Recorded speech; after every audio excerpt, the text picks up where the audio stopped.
Well, hello, everyone. I'm James Dobson, and you're listening to Family Talk, a listener-supported ministry. In fact, thank you so much for being part of that support for James Dobson Family Institute.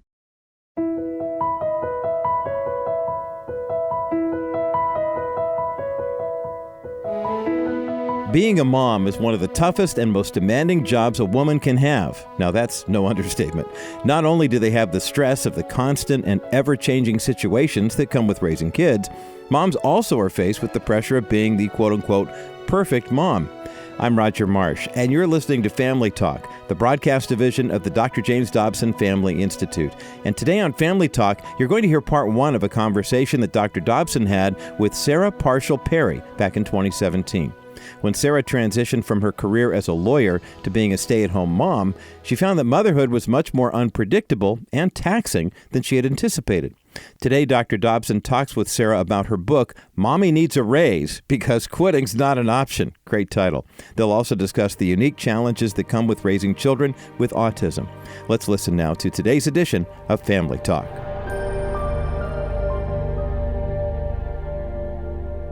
Well, hello, everyone, and welcome to Family Talk. I'm so glad that you joined us on the program today, and I hope that you feel support and friendship from us, because that's a good part of what we're trying to do. We just want to reach through this radio and give you a hug and let you know that you are loved. I'm your host, Dr. James Dobson, and today we want to talk about a subject that will be of particular importance to moms, because we do appreciate moms.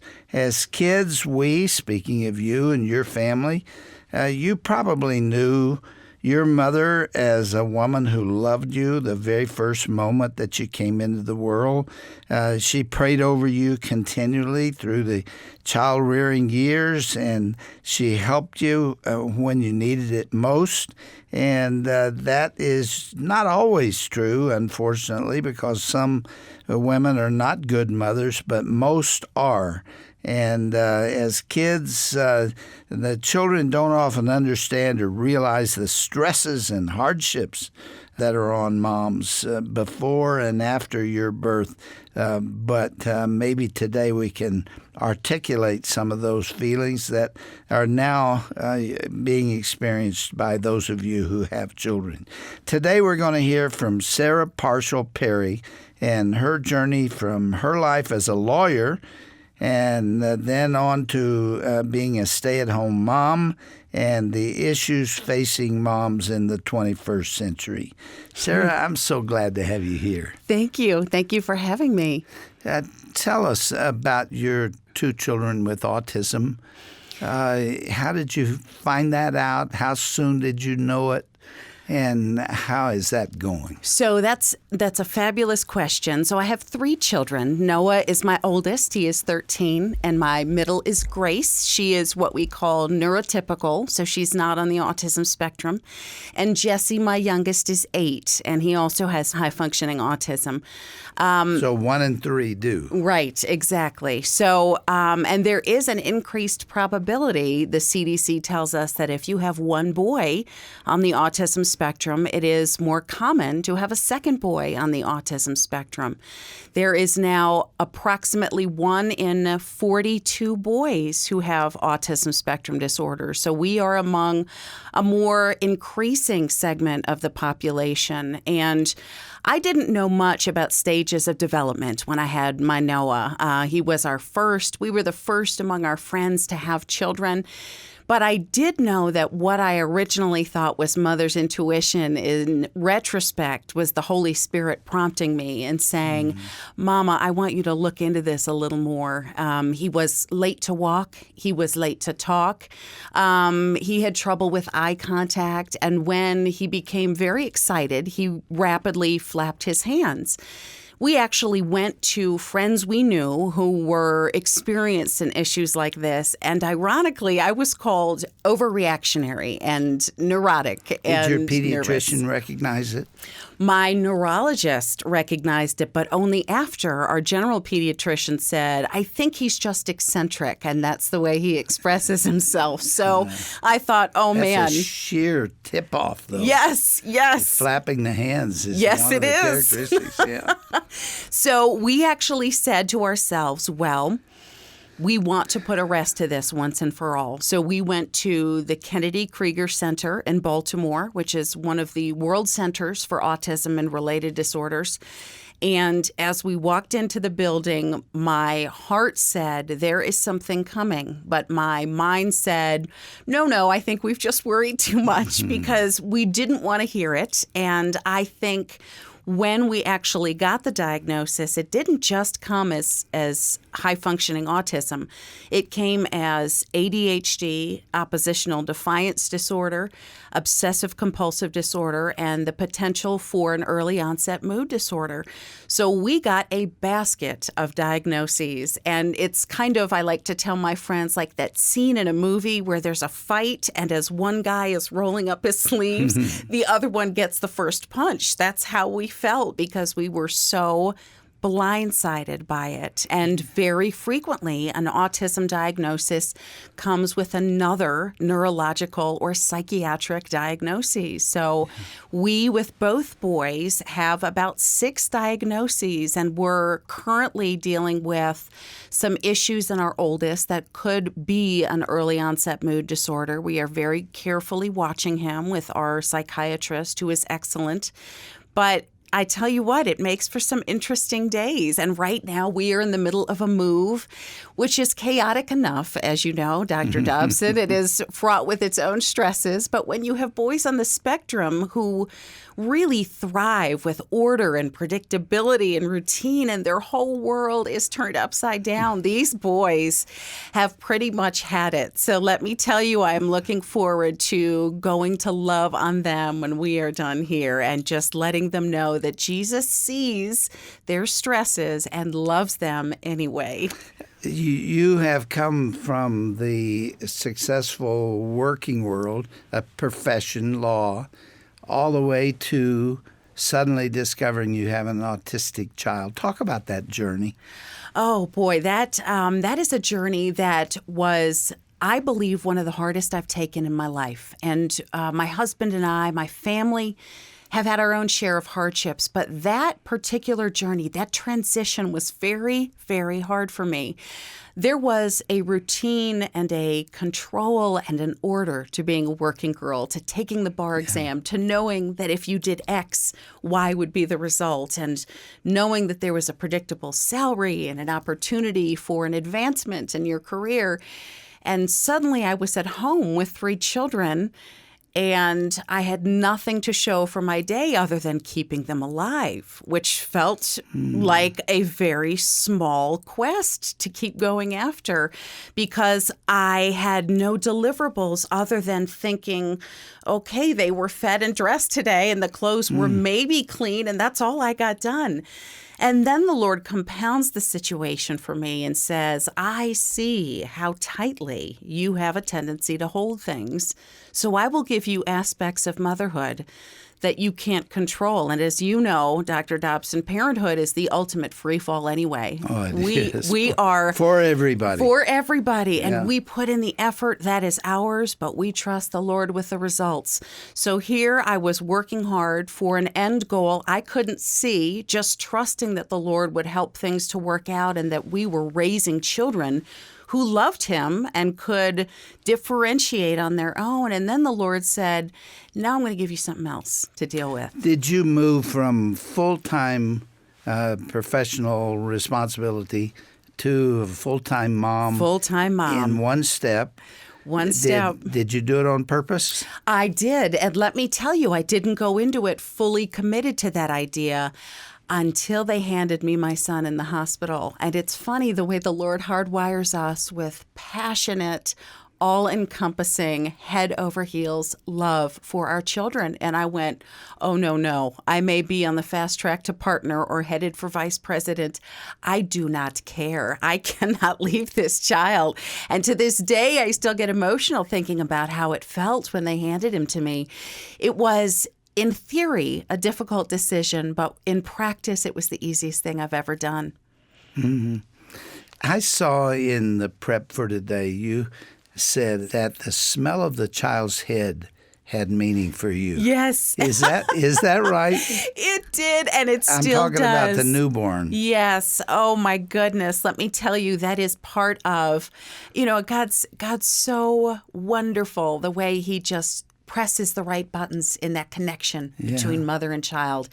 And there was something immediately about holding him in my arms. And I look back now and I didn't realize that there were some warning signs. And he didn't cry right away. He was very jaundiced, which some studies have said can be a predictor of whether a child develops autism. He was very still and very quiet. And so they rubbed him and rubbed him and rubbed him under the lamps. And when he finally cried and they wrapped him up and they handed him to me, he was wide awake and his eyes were open and he looked at me and I just smelled his head and I thought, if love had a smell, this would be it. Do you know what the hormonal basis for that smell is? I don't, but I bet you do. It's called oxytocin. Oh, wow. And a woman who may say all throughout the pregnancy, I don't know this kid. Right. I don't know if I will love him or her. And all of a sudden, I'm going to have this responsibility. And there's an apprehension. And the Lord has taken care of that. And when that baby is born, there is the release of a hormone that says, love this kid. Oh, wow. And it works. It sure does. And I think that all of the smell and the holding the child, the first nursing experience, all of those things are a way of saying, I made this child and I made you for this child. Yes. It's a wonderful thing. It really is. And it's so funny because part of my purpose in writing this book, Mommy Needs a Raise, was really to examine for those women who've made that choice, who've gone from working or school to staying home. I didn't find a lot of women talking about it and talking about the challenges of what a world upset that was, going from professional woman to suddenly going, I'm standing here and I'm every cliche I've seen on television. I have a messy ponytail and dirty yoga pants on. What has happened to me? I don't understand it. I can't shower without someone looking like they're coming through with fingers under the door like an axe murderer scene. I mean, I really gave up everything that I thought was important, the free time and the extra income and the path to advancement, because I loved these kids, but Did you ever look back? No, never. And I have to tell Honestly now, Sarah. I really did not. I really did not. And God is, again, he's so good, because when I had gotten through the phase of littles, okay, so my youngest is now 8. 3 years ago, the Lord provided me an opportunity that truly, Doctor, landed in my lap to work with a family research council in Washington. And I know your connection to it. Right. And a dear friend of mine who also has a son on the spectrum was working there at the time. And they hired me to handle education reform and the Common Core Standards Initiative, which we were fighting very hard against, because my heart, as is the heart of that organization, is to promote educational liberty and to give parents the opportunity to choose what is best, whether it's curriculum or it's a public school or a private school. And so I was hired to do exactly that. But the Lord went, I'm going to take your love for these kids and your love of writing and words, and I'm going to drop this in your lap so that you don't actually have to guess if it's from me, because you're not even looking for it when it shows up. So he really... So this came along with motherhood. It did. It did. Once my youngest was 5, and they were sort of now in school for larger blocks of the day. When my youngest was in kindergarten and I had this period of 7 hours a day, the Lord went, perfect. here's your next task. Isn't that wonderful? Oh, yes. That the Lord in his great compassion looked down. Yes. Like he did with Adam and said, it's not good that he be alone, and created Eve for him. I can foresee him looking at you and saying, she's got all this talent and all this ability. She's pouring herself into these children, and I'm going to give her something else to give her some meaning. Right. And that's what happened to you. That is exactly what happened. And the only drawback is that now my children think they're famous because most of my books have been about them. Do they mind that? Not in the least. In fact, if there is anything in our family, my 3 children are prone to grandiosity, and so they fight over who the book was actually about. So Noah, because he was the first diagnosed, believes it was him. Grace, who is the middle and neurotypical, believes it's her struggle in the midst of her 2 brothers. And Jesse, because he's the youngest and the cutest, thinks it's about him. So it's worked out. You heard my introduction. You were sitting there when I was welcoming people to the program today. And you remember I said, I'm so glad that you joined us today. I hope you feel our love and support. Everyone has a need for acceptance and love, and we're trying to provide it to you today by putting an arm around. Do you identify with that? There's a woman, and I think many of them, who were listening to the broadcast today who heard that and said, that's exactly what I need. Oh, yes. Would you talk to that woman? Oh, absolutely. Well, let me tell you, first of all, a chapter in the book is called Mommy Wars. And I think we in Christendom are no less tempted by the opportunity to belittle the choices of others. And let me tell you, motherhood is fraught with 100 choices. It is stay-at-home mom. It is working mom. It is private school. It is homeschool. It is bottle-fed or nursing. It is raising your children one way, co-parenting, co-sleeping, helicopter parenting. Pick your descriptor. So we have a tendency, I think, to be no less divisive unless we make sure that the Holy Spirit is at the center of our parenting choices. And for me, that means supporting other moms in their parenting choices. In fact, you have written in your book about women shaming one another. Yes. And I believe because 80%, the statistics tell us, of American moms use social media, whether it's Instagram, whether it's Facebook. It's predominantly where many of us get our news sources. And so we follow the perfect photos and the perfect meals and the idea boards.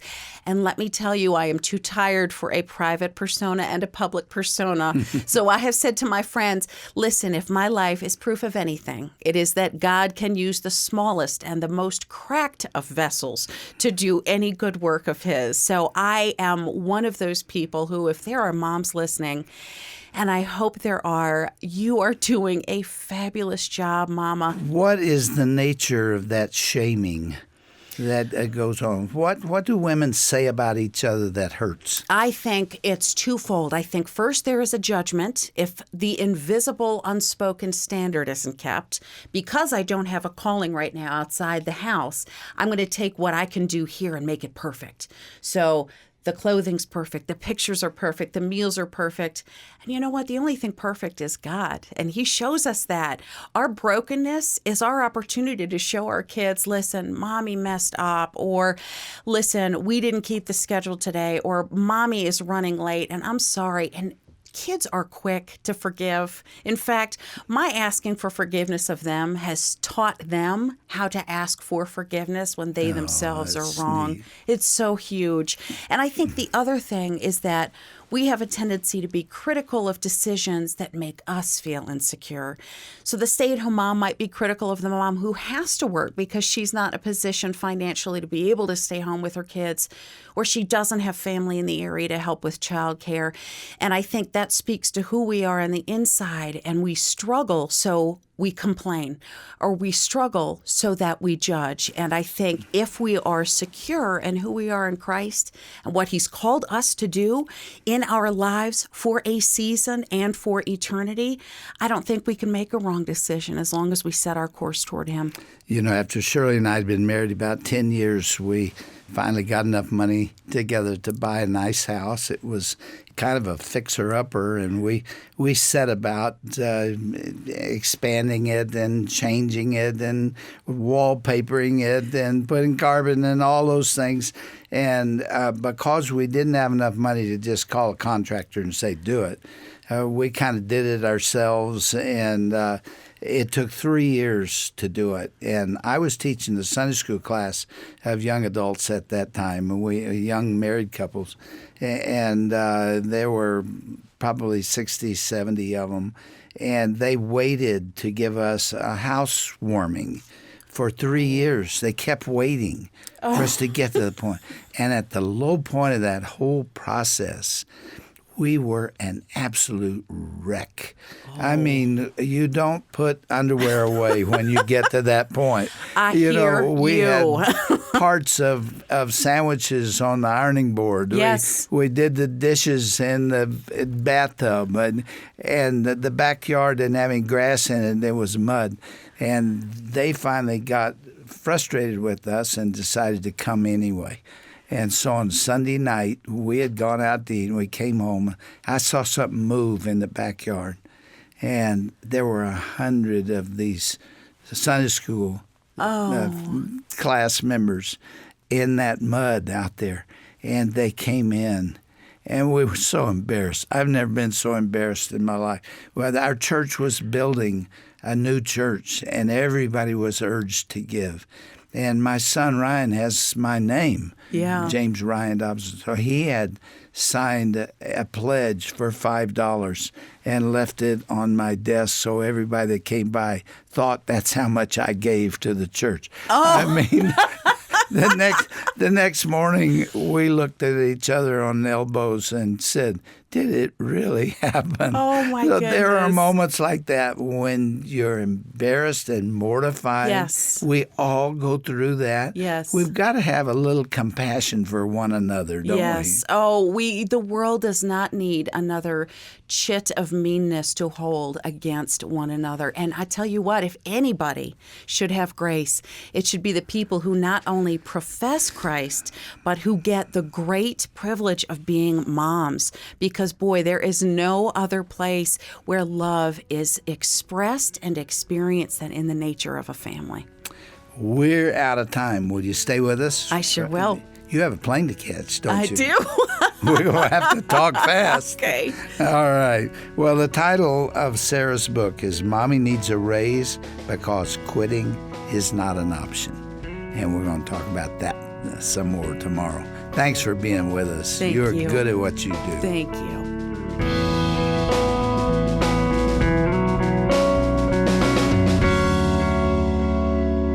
You are listening to Family Talk, and I'm Roger Marsh, encouraging you to join us again tomorrow for part 2 of Dr. Dobson's dynamic and honest conversation with Sarah Parshall Perry.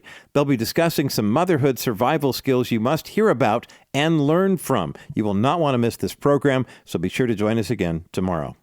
I think we can all agree that moms are the true backbone of any family's home life, and boy, did we learn that a lot during the pandemic and the quarantine.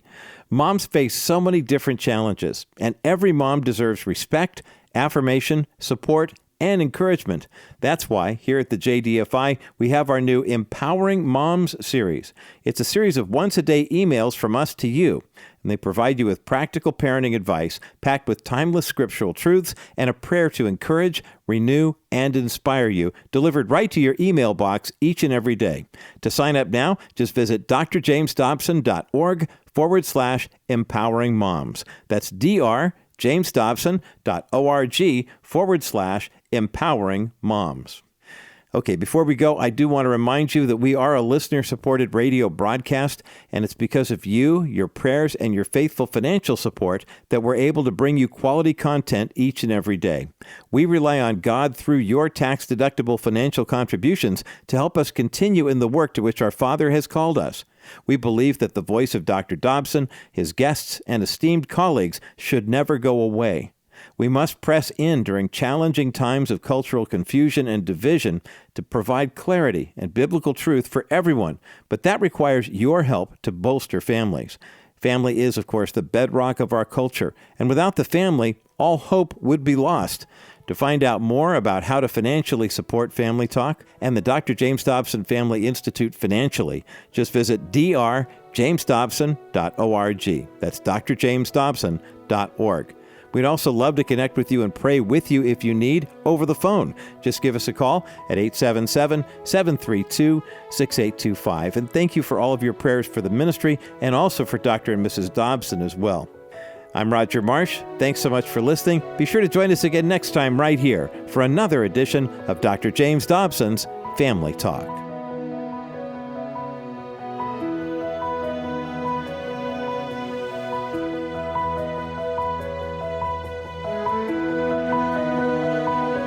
This has been a presentation of the Dr. James Dobson Family Institute. Hi, I'm Dr. Tim Clinton for the James Dobson Family Institute. Who inspires you on matters of faith, family, and culture? If you don't already get it, sign up for Dr. Dobson's monthly newsletter at drjamesdobson.org. Each month, you're going to receive insight and news that impacts your family and solid advice that you can trust. Whether it's wisdom for parents, tips for building a lasting marriage, or discernment on issues your family may be facing, you're going to find direction, encouragement, and more every month. Visit drjamesdobson.org and sign up for that monthly newsletter today. And again, that's drjamesdobson.org. You'll be glad you did.